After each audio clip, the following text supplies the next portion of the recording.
The silence in our marriage had become a language of its own, a dialect of unspoken resentments and questions.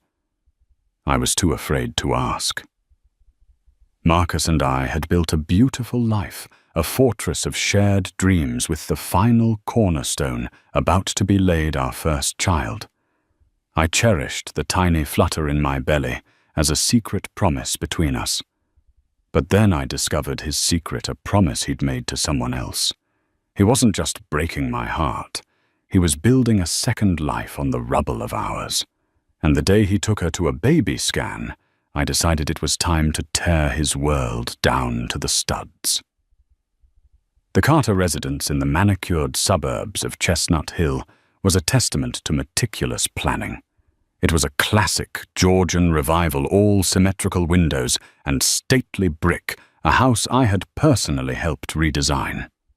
I'm Amelia Hayes, an architect, and I find comfort in structure, in blueprints where every line has a purpose. For 7 years, my life with Marcus Carter had felt like a perfect blueprint. He was a charismatic, ruthlessly successful hedge fund manager, a man who moved through the world with an unnerving confidence that I'd once found magnetic. Our life was a series of beautifully executed plans: the wedding, the house, the calculated career moves. Finally, the baby. After 2 years of trying, the 2 pink lines on the pregnancy test felt like the final triumphant flourish on our masterpiece. Marcus had wept. He'd held me against his chest, his expensive Tom Ford suit be damned, and whispered, "Everything, Amelia. We finally have everything." But in the months that followed, the architecture of our marriage began to show hairline fractures. At first, they were almost imperceptible. Late nights at the office became more frequent, explained away by a volatile market. Business trips to Singapore and London were booked with less than a day's notice. When he was home, he was a ghost in our machine of a house, his body present, but his mind elsewhere. The easy laughter that once filled our cavernous living room was replaced by the tap-tap-tap of his fingers on a second work-only phone he now carried. "It's just for international clients, honey," he'd said, kissing the top of my head in a way that felt more like a dismissal than affection. "Keeps the time zones straight." I wanted to believe him. I was pregnant hormonal, and my world was narrowing to due dates and nursery colors. I told myself I was being paranoid, that the pressure of impending fatherhood was simply manifesting as stress. The real tremor, the one that cracked the foundation wide open, came on a Tuesday. I was 17 weeks along. The morning sickness had finally subsided, and I was feeling a fragile sense of optimism. Marcus had left early for a board meeting. I was working from my home office, reviewing blueprints for a new city library, when a notification popped up on our shared family calendar on my laptop. We used it for everything: dentist appointments, dinner reservations, bill due dates. The entry was for the following Thursday at 2 p.m. It read, "Baby's first scan. I." My breath caught in my throat. My own 20-week anatomy scan was scheduled for the week after. I stared at the entry, my mind refusing to process the implication. Baby's first scan. Whose baby? And who was I? My first thought was that it was a mistake, a typo. Maybe he was planning a surprise for me, but the cold dread coiling in my stomach told me otherwise. I clicked on the event details. It was created by Marcus. The location was not my OB-GYN's office, but a private boutique clinic across town, the Genesis Prenatal Imaging Center, a place known for its high-end ultrasound packages and extreme discretion. My fingers trembled as I typed the name into a search engine. The clinic's website was filled with glowing testimonials from wealthy clients. This wasn't an NHS clinic. This was a luxury experience. The letter burned into my retinas. Isabella. The name surfaced from the depths of my memory like a piece of wreckage. A few months ago at a fundraiser for the museum, Marcus had spent a little too long talking to a striking brunette in a green silk dress. She was an art gallery assistant he'd mentioned casually later. Her name was Isabella Rossi. I remember thinking she was beautiful, and I remember the flicker of annoyance I felt at how she touched his arm when she laughed. Marcus had dismissed it. She's just a kid, Amelia. Ambitious. Trying to network. The blood drained from my face. My hands went cold. I stood up my own baby, fluttering inside me as if sensing my distress, and walked on autopilot to his home office. The room was immaculate, just as he'd left it. His work laptop was closed on the desk. His personal one, the one we shared, was the one I used. But the second phone, the international one, was sitting on the charger. He'd forgotten it. My heart hammered against my ribs, a frantic, trapped bird. I'd never violated his privacy before. Our marriage was built on trust, or so I'd thought. But trust was a luxury I could no longer afford. My hand shook as I picked it up. It was unlocked. I didn't need to dig deep. The message thread at the top was with a contact saved as Isa. I opened it. The screen was filled with a language of intimacy that was not ours. Hundreds of messages. Pet names. Good morning, my love. I miss you. Can't wait to see you tonight. And then I scrolled down my vision, blurring with tears. Isa. Are you sure Amelia doesn't suspect anything, Marcus? She's completely wrapped up in her own pregnancy. She doesn't have a clue. You and our little peanut are my future. You know that. Isa.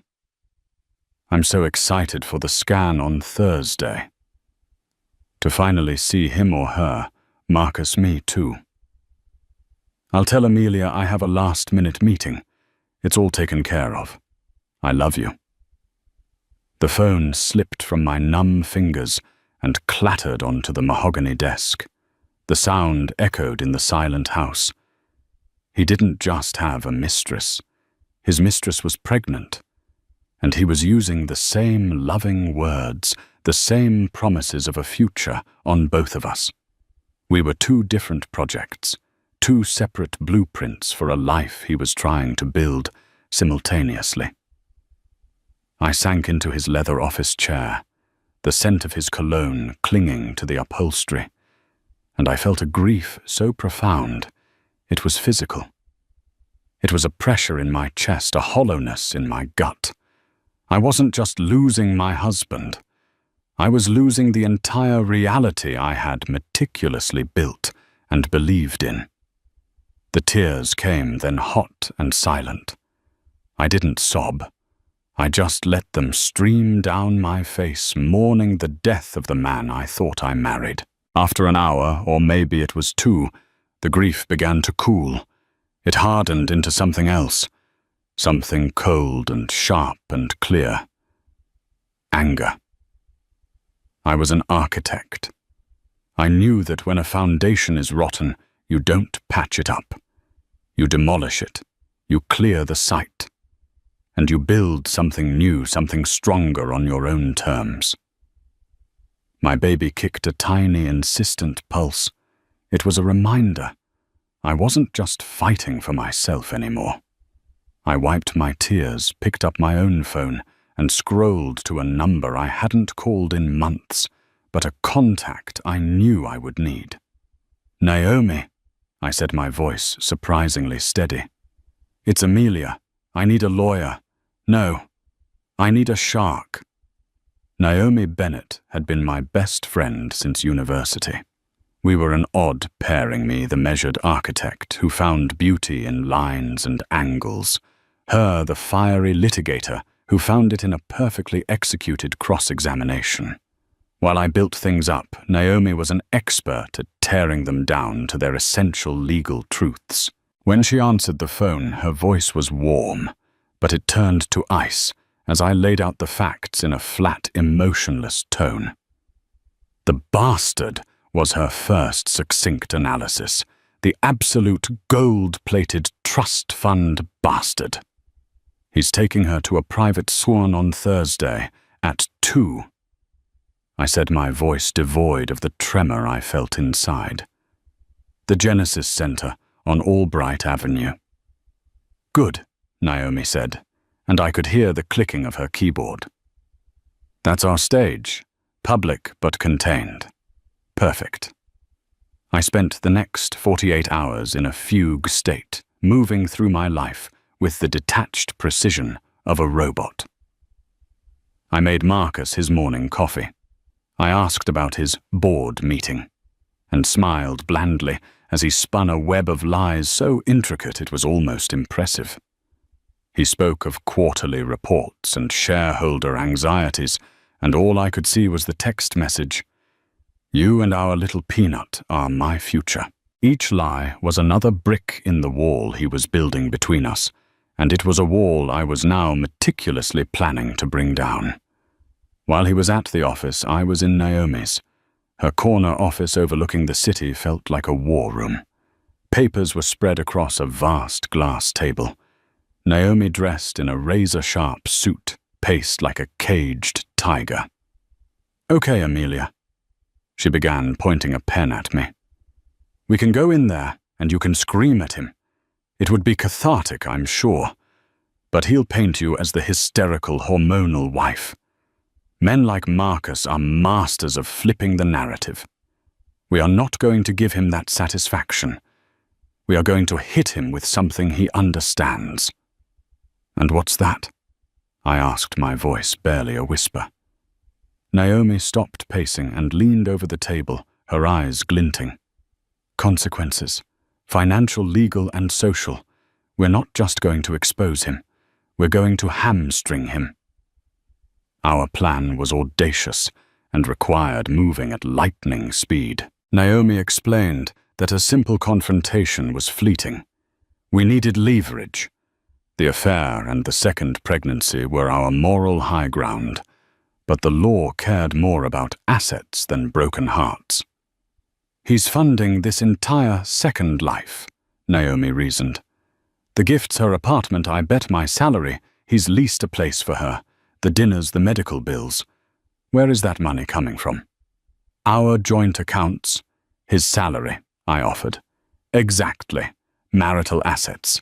He is actively draining the resources of the marriage to support his infidelity. That's not just immoral. It's financial malfeasance. It's a breach of fiduciary duty to the marital estate." She said the words with a grim satisfaction. The first step was to prove it.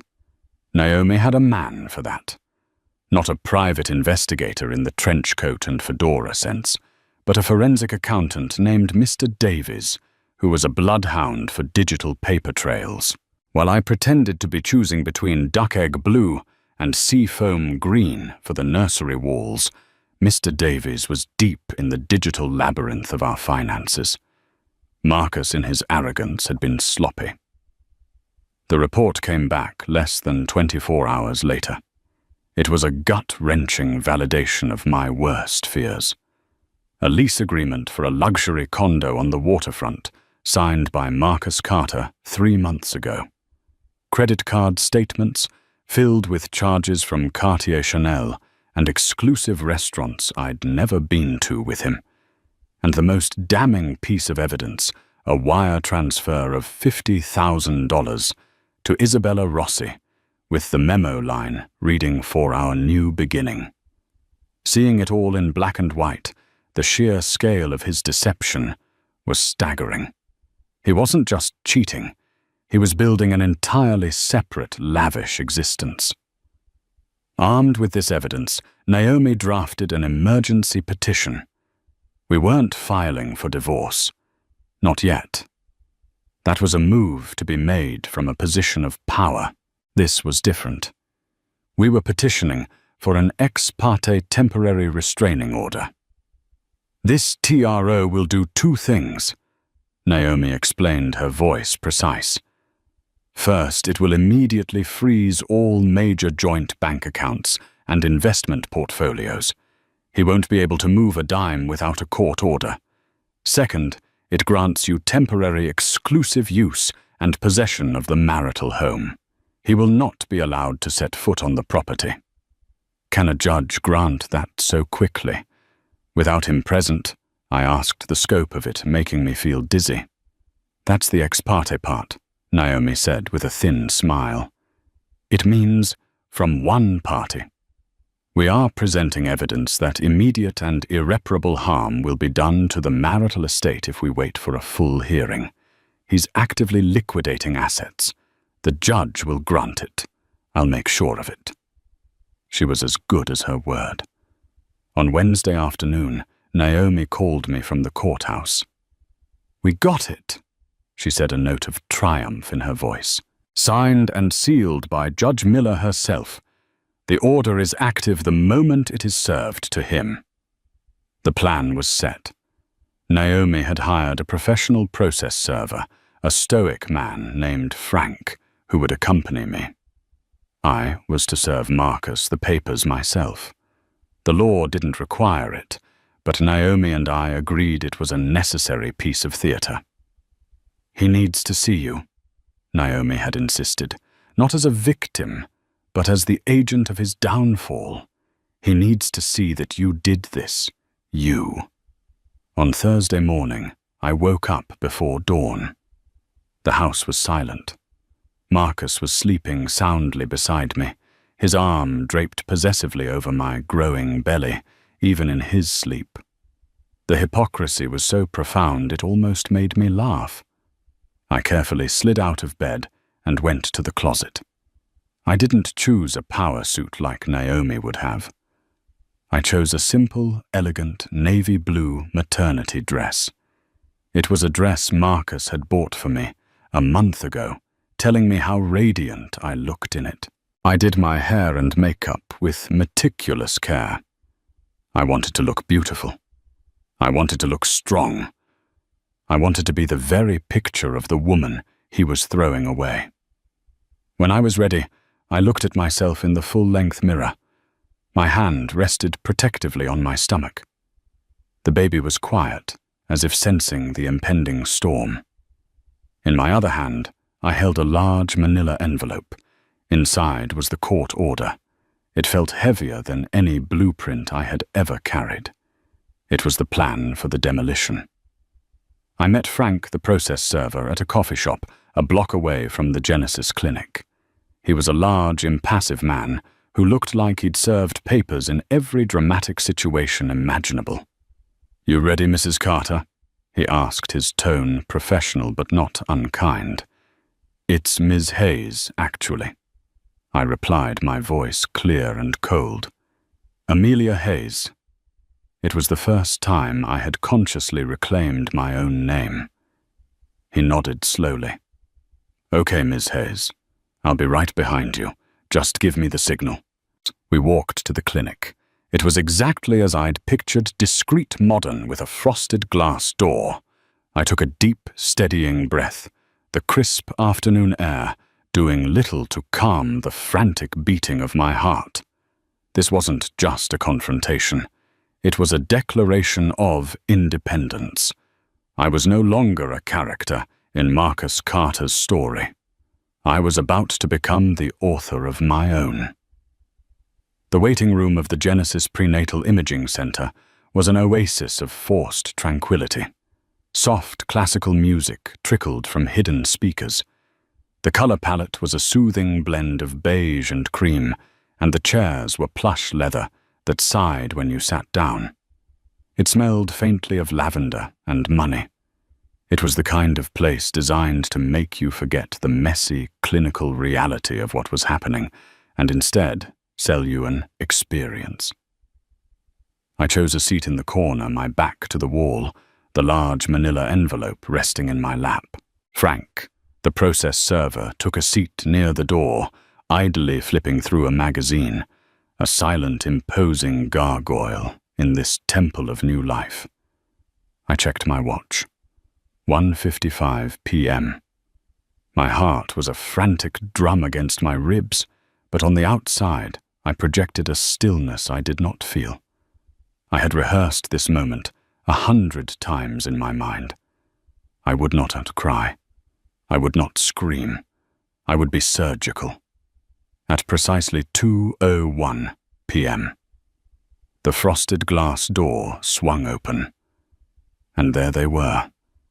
Marcus was holding the door for her, his hand resting on the small of her back. He was smiling that dazzling, confident smile that had once been reserved for me. Isabella Rossi was even more striking up close. She was younger than me, perhaps 26, with wide, dark eyes and a cascade of black hair.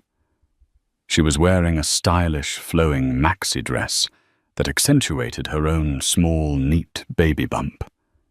She looked radiant, happy, and completely oblivious. They approached the reception desk, their voices low and intimate. Marcus gave his name, his real name, the arrogant fool, and the receptionist. A polished woman with a headset smiled warmly. "Of course, Mr. Carter. Dr. Hanson will be with you in just a moment. Please have a seat." As they turned from the desk, Marcus's eyes scanned the waiting room. They swept past me once, a flicker of non-recognition, and then they snapped back. The change in his expression was seismic. The confident smile dissolved, replaced by a mask of pure, unadulterated shock.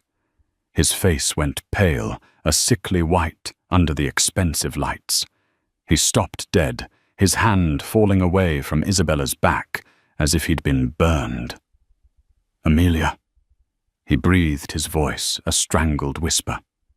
What are you doing here?" Isabella looked from his terrified face to mine. Her own smile faltered, replaced by a look of polite confusion. She saw my own pregnant belly, and a flicker of something disbelief crossed her features. I rose slowly from my chair, the leather sighing its protest. I walked towards them, my steps measured and deliberate. I stopped a few feet away, creating a triangle of unbearable tension in the serene waiting room. The other couple in the room looked down at their phones, suddenly desperate to be anywhere else. "Hello, Marcus." I said, my voice as calm and cool as the glass table in Naomi's office. "Funny seeing you here. I thought you had a board meeting." His mouth opened and closed, but no sound came out. He looked like a fish gasping for air. His eyes darted from me to Isabella, then back to me, the cogs of his treacherous mind, grinding, trying to formulate a lie that could possibly contain this catastrophe. Isabella took a hesitant step forward. "I'm sorry," she said, her voice soft, addressing me, but looking at Marcus for an explanation. "Do I know you?" "No, you don't." I said, my gaze locked on my husband. "But I know you. You're Isabella. I'm Amelia. Amelia Hayes. I'm Marcus's wife." The word wife hung in the air sharp and heavy as a guillotine. Isabella's face crumpled. The color drained from her cheeks, and her hand flew to her mouth. Her eyes, wide with shock, shot to Marcus. "Wife Marcus, you told me you were separated. You said the divorce was almost final." Marcus finally found his voice, a desperate, pathetic rasp. "Amelia, this is not the time or the place. We can talk about this at home." "No," I said, my voice ringing with a clarity that surprised even me. "I don't think we can. Because you see, Marcus, you won't be coming home, not today, not ever." I took a step closer, holding up the manila envelope. "This," I announced, my voice loud enough for everyone in the quiet room to hear, "is for you." I didn't hand it to him. I held it out, forcing him to take it. His hand trembled as he reached for the envelope, his confident facade completely shattered. He looked utterly broken, a boy caught with his hand in the cookie jar, except the jar was our entire life. "What is this?" he stammered, fumbling with the clasp. "It's a court order." I said each word a precisely placed explosive charge. "A temporary restraining order, to be exact. It was granted ex parte by Judge Miller this morning. It freezes all of our joint financial assets. The bank accounts, the investment funds, everything, effective immediately. It also grants me exclusive use of the house. You are legally barred from the property. All the details are in there." I'd read it carefully if I were you. Marcus stared at the papers he'd pulled from the envelope, his face a canvas of disbelief and horror. The master of the universe, the man who controlled millions with a keystroke, had just been financially neutered. Isabella, meanwhile, was staring at my stomach. The reality of the situation was crashing down on her in waves. You're pregnant?" she whispered, her voice filled with a dawning, sickening understanding. "Very," I replied, not unkindly. 17 weeks, with his child, just like you." That was the final blow. Isabella let out a small, wounded sound and stumbled backward, catching herself on the arm of a chair. The lie wasn't just that he was married. The lie was total. He had sold her a future that was a mirror image of the one he'd promised me. She wasn't his one and only. She was his second in command, and she never even knew there was a first. Just then a door opened, and a woman in a white coat with a kind face appeared. "Marcus Carter," she said, her smile faltering as she took in the scene. "I'm Dr. Hanson. We're ready for you." Her voice trailed off as she registered the three of us, standing in a frozen tableau of misery and betrayal. Marcus looked up, his eyes wild with panic. He looked at the doctor, at the weeping Isabella, and finally at me. In my eyes, he found no sympathy, no lifeline, just the cool, hard finality of a demolition order. "I believe," I said, turning to the bewildered doctor, "that Mr. Carter will have to reschedule. He has some urgent legal and financial matters to attend to." I gave Frank, the process server, a slight nod. His job was done. He stood up, gave a grim, almost imperceptible nod back, and walked out, leaving the wreckage behind. I looked at Marcus one last time, at the architect of my pain, now standing amidst the ruins of his own making. I felt no triumph, no joy, just a vast, empty sense of closure. I had taken back control. Without another word, I turned and walked out of the clinic, leaving him to explain the unexplainable to the woman carrying a child he'd sworn was his future, with legal papers in his hand that proved his past had finally caught up with him.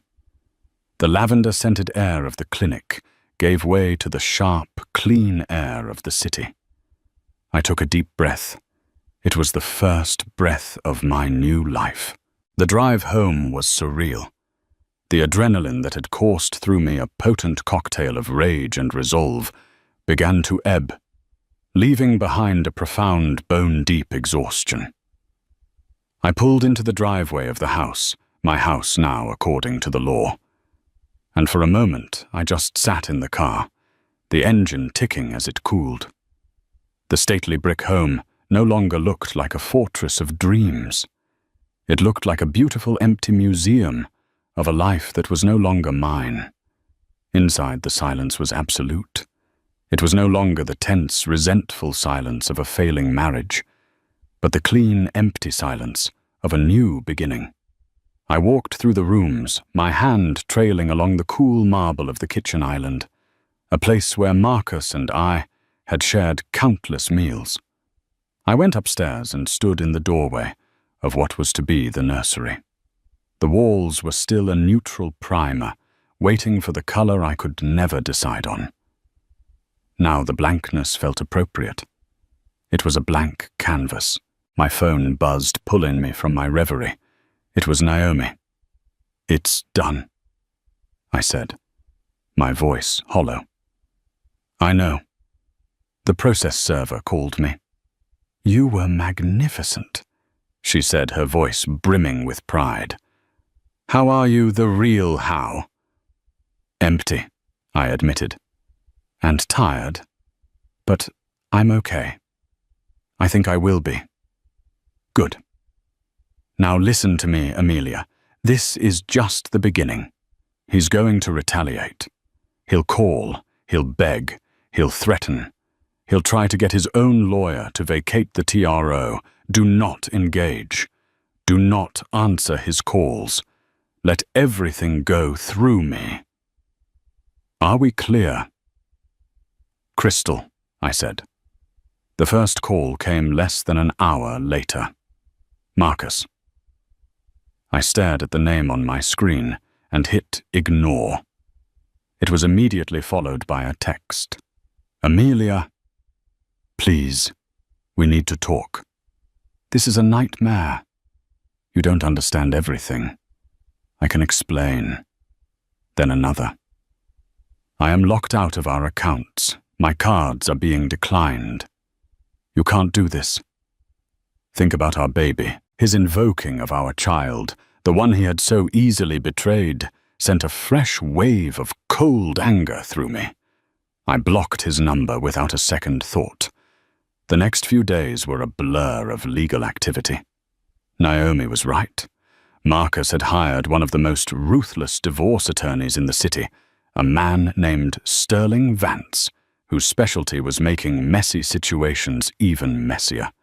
They immediately filed a motion to dissolve the TRO, claiming I was an emotionally unstable, vindictive spouse acting out of baseless jealousy.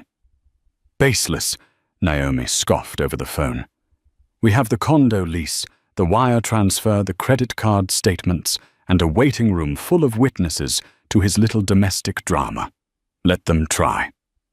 But as Naomi and her team dug deeper in preparation for the hearing, they uncovered something far more sinister than an affair. The $50,000 wire transfer and the lavish gifts weren't just coming from marital savings. They were part of a much larger, more desperate picture. "Amelia," Naomi said, her voice grim during a late-night call. "Marcus isn't just a cheat. He's in trouble. Deep trouble." It turned out that Marcus's volatile market wasn't just an excuse for late nights. His fund had taken a catastrophic hit 6 months ago on a series of high-risk energy trades. He hadn't just lost his investors' money. He'd lost a significant portion of our own personal fortune, which he had secretly leveraged without my knowledge. He was trying to hide the losses, shuffling money between accounts, borrowing from lines of credit, and trying to win it all back with even riskier bets. The affair with Isabella wasn't a symptom of boredom or a midlife crisis. It was part of his desperate fantasy. He was a sinking ship, and he'd been trying to build himself a brand new, shiny lifeboat, complete with a beautiful woman and a new baby, a testament to a success that was now pure fiction. The money he lavished on her wasn't just to keep her happy. It was to keep himself believing in the illusion that he was still the powerful, untouchable Marcus Carter. He hadn't been draining our assets simply to fund an affair.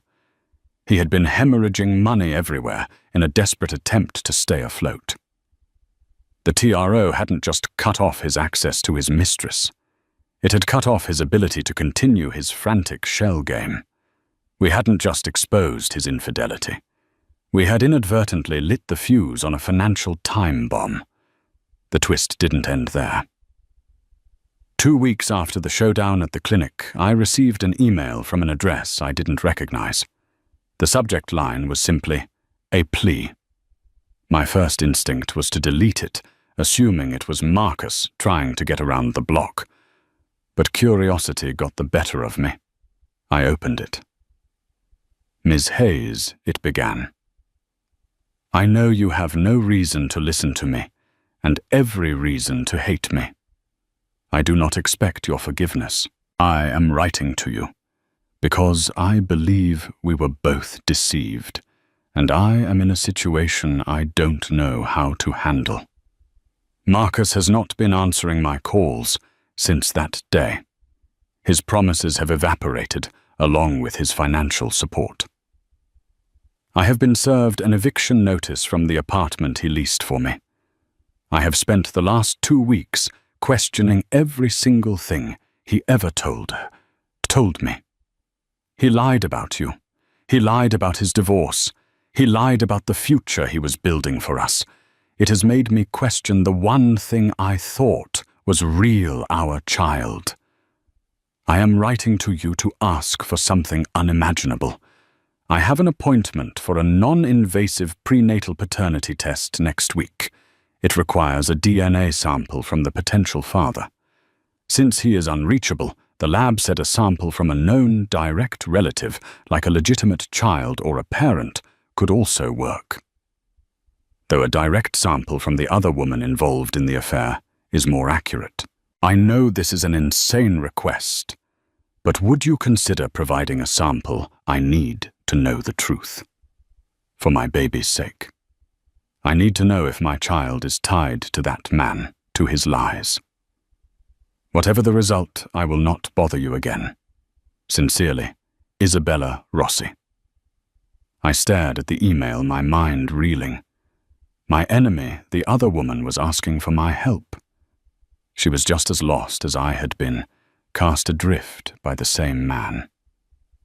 She had been a villain in my story, but now I saw her as something else, a fellow victim. Our babies, conceived in deception on his part, tied us together in a bizarre, unfortunate sorority. My gut reaction was to say no. Why should I help her? Why should I lift a finger for the woman who had slept with my husband? But then I thought about her child, an innocent just like mine. Didn't that child deserve to be born into a world of truth, not one built on the shaky foundations of Marcus Carter's lies? And a part of me, the part that craved absolute certainty, needed to know too. I picked up my phone and forwarded the email to Naomi.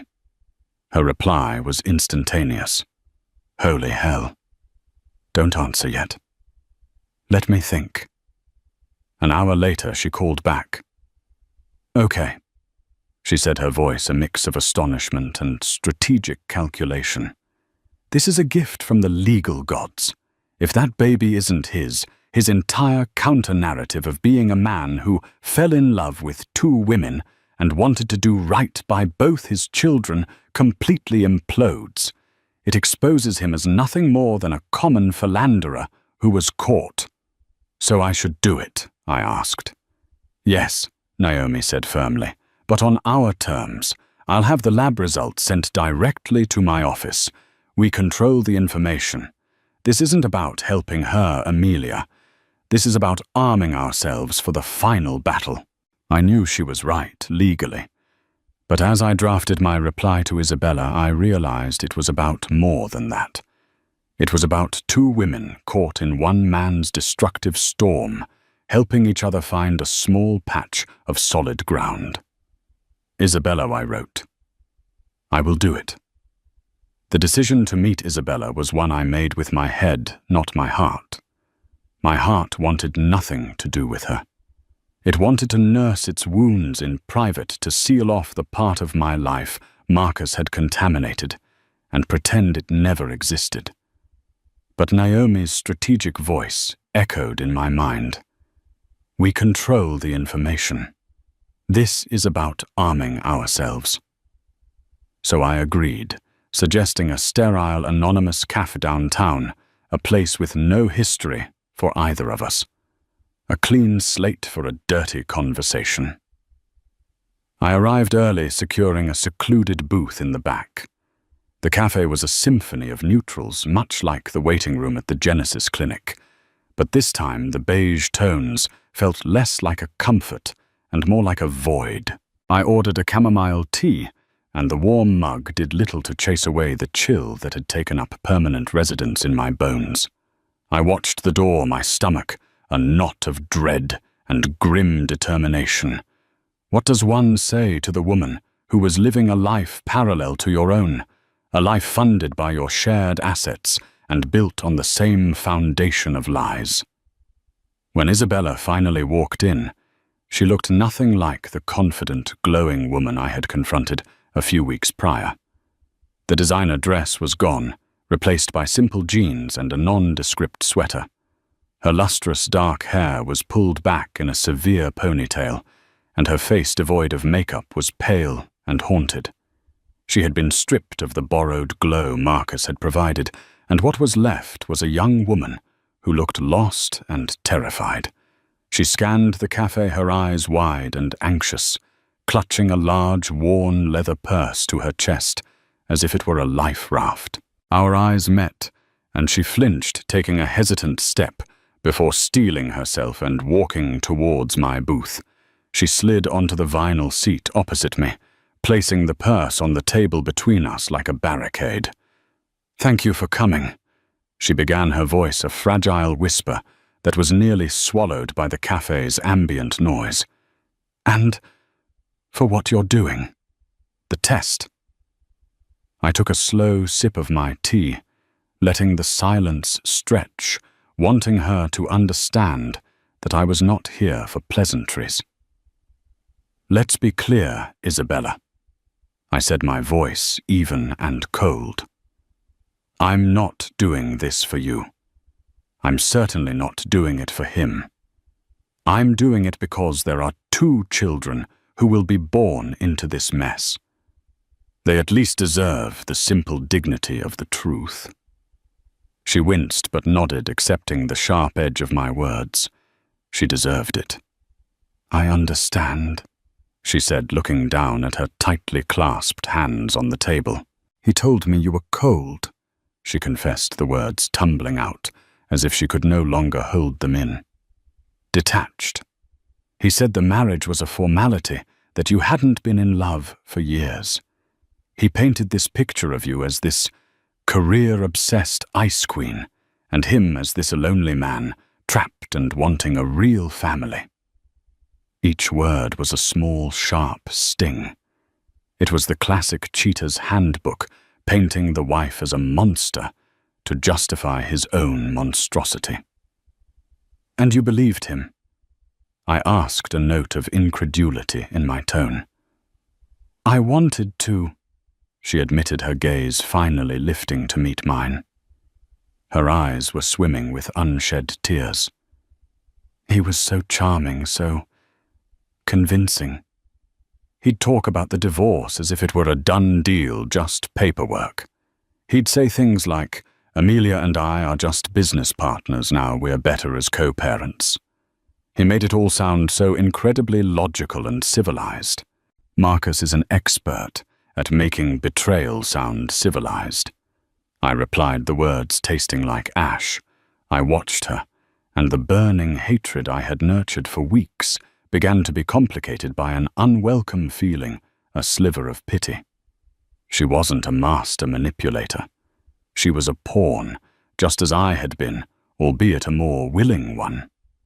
He had identified her ambition and her loneliness, and had expertly woven a fantasy tailored just for her.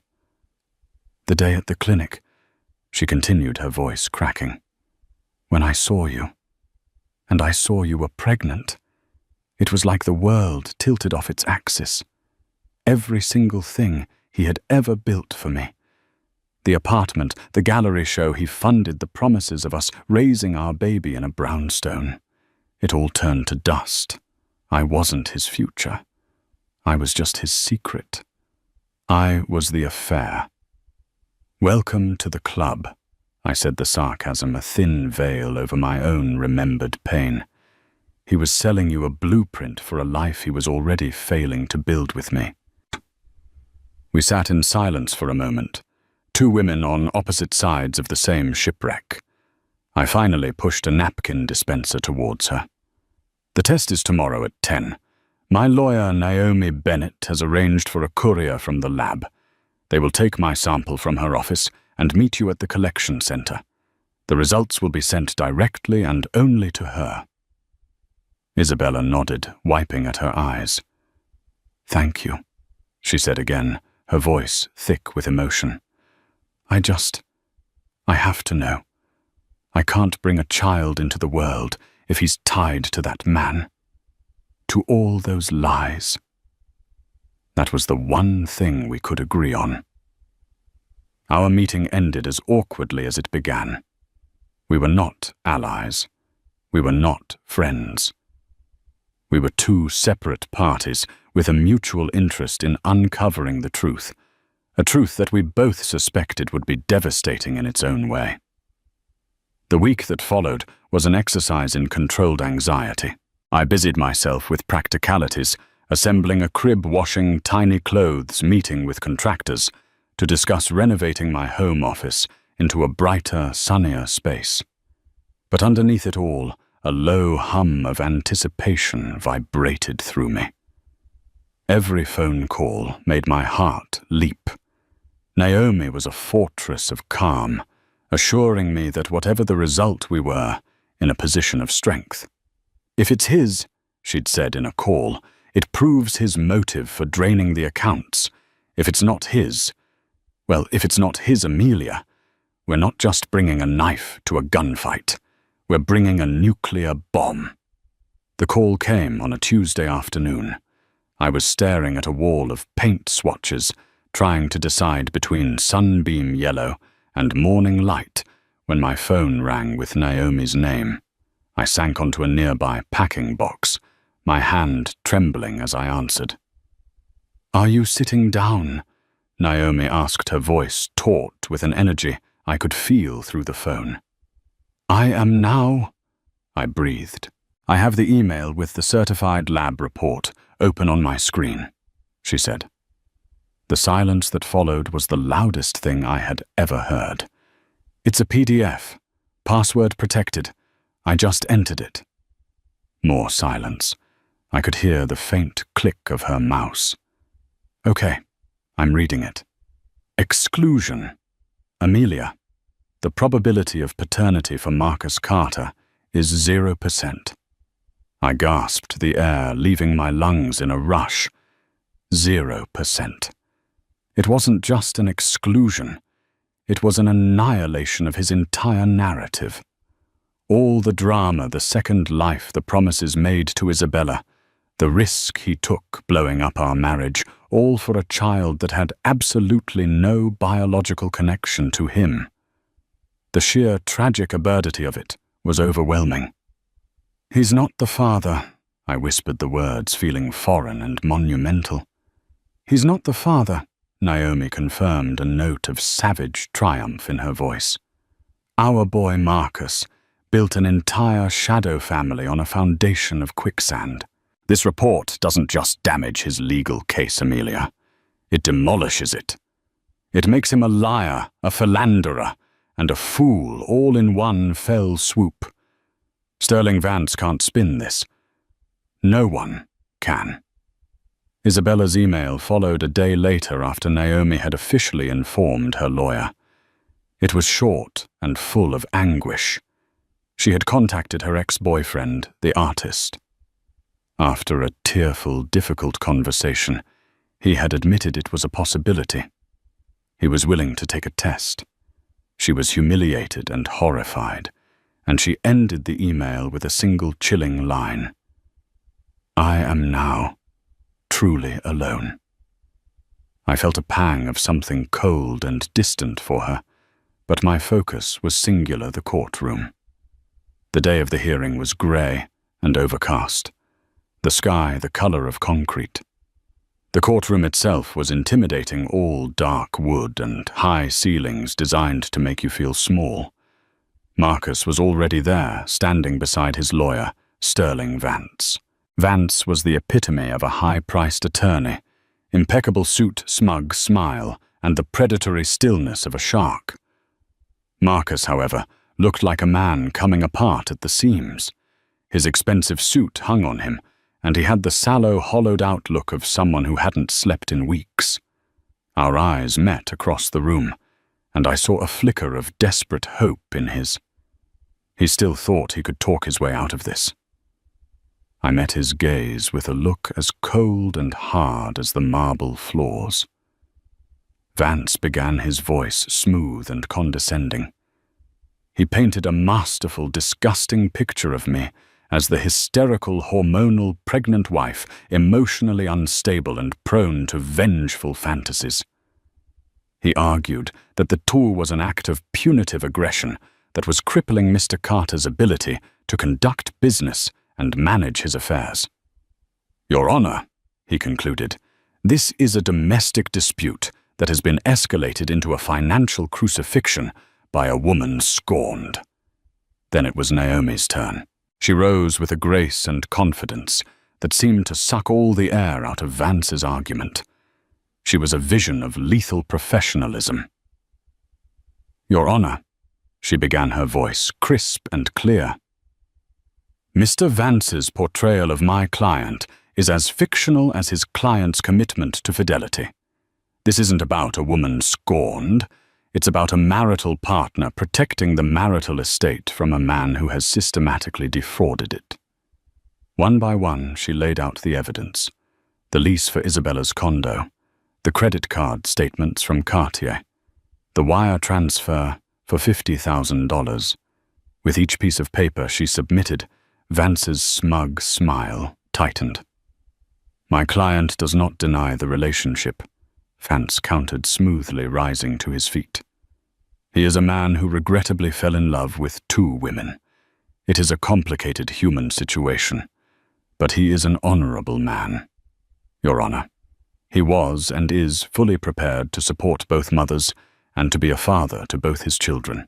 Naomi's lips curved into a dangerous smile. It was the trap she had been waiting for him to walk into.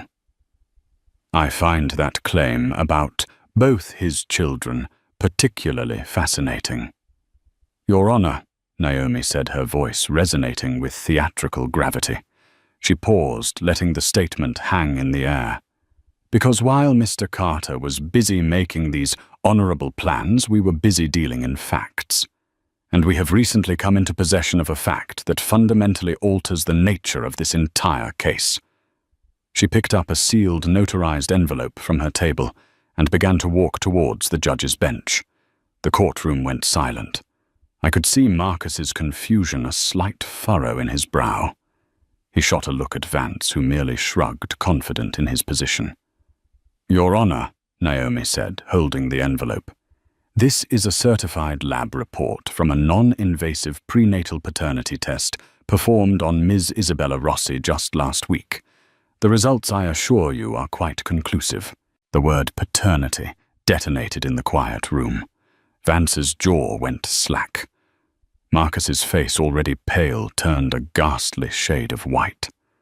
The blood drained from his face so fast I thought he might faint. The judge peered over his glasses, his interest piqued. "Let me see that, Ms. Bennett." Naomi handed the report to the bailiff, who passed it to the judge. As he read it, his eyebrows climbed his forehead. Naomi turned her body slightly, so she was addressing not just the judge, but the entire room, her gaze finally landing on Marcus like a judgment.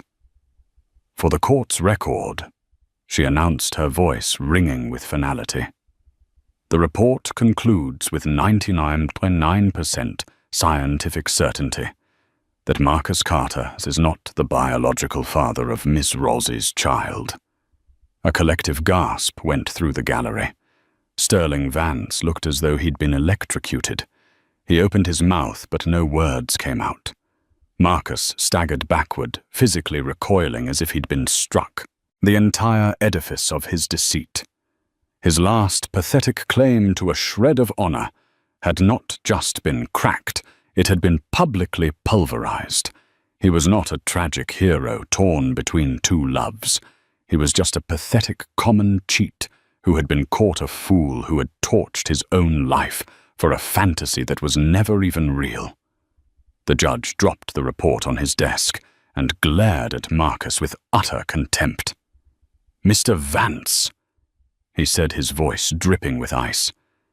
"Given this new information, your client's entire argument seems to be predicated on a series of profound falsehoods. The motion to dissolve the temporary restraining order is denied. Ms. Hayes will retain exclusive use of the marital home, and the assets will remain frozen. I suggest you advise your client to cooperate fully from here on out." The fight evaporated from Marcus Carter that day. Humiliated, exposed, and financially crippled, he was a ghost. The final nail in his coffin was a call Naomi received not from Sterling Vance, but from the lead counsel for Carter Senior Capital. Marcus's father, Arthur Carter, was a titan of old money who valued reputation above all else. His son had become a public embarrassment and a financial liability. The message was cold and clear. Fix this, make it go away, and spare the family name any further disgrace. The divorce was no longer a negotiation.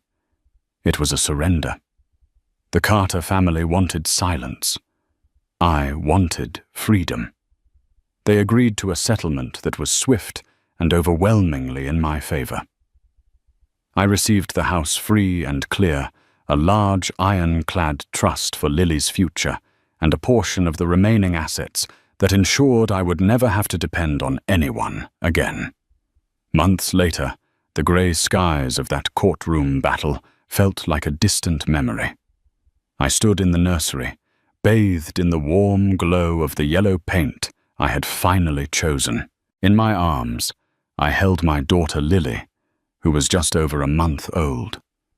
She was so small, so perfect, her chest rising and falling in the peaceful rhythm of sleep.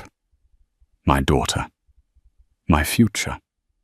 The grand house was quieter now, but the silence was filled with peace, not tension. It was no longer a monument to a failed partnership, but the foundation of a new life, a structure I was building on my own terms. I had walked through the wreckage, survived the demolition, and in the clean, sunlit space where my old life used to be, I was finally and truly home. Amelia's story is a harrowing reminder that sometimes the people we trust the most are capable of the deepest betrayals. But it's also a powerful testament to the strength that can be forged in the fires of heartbreak. She transformed herself from a victim of her husband's deceit into the architect of her own liberation. It wasn't about revenge. It was about reclaiming her life, her name, and her future for herself and for her child. Her journey from silent suspicion to public vindication shows that when a foundation is rotten, the bravest thing you can do is tear it all down and build something true and beautiful in its place. What would you have done in Amelia's shoes? Let us know your thoughts in the comments below. If this story resonated with you, please hit the like button. Share it with someone who might need to hear it, and subscribe for more real-life dramas that explore the depths of human resilience.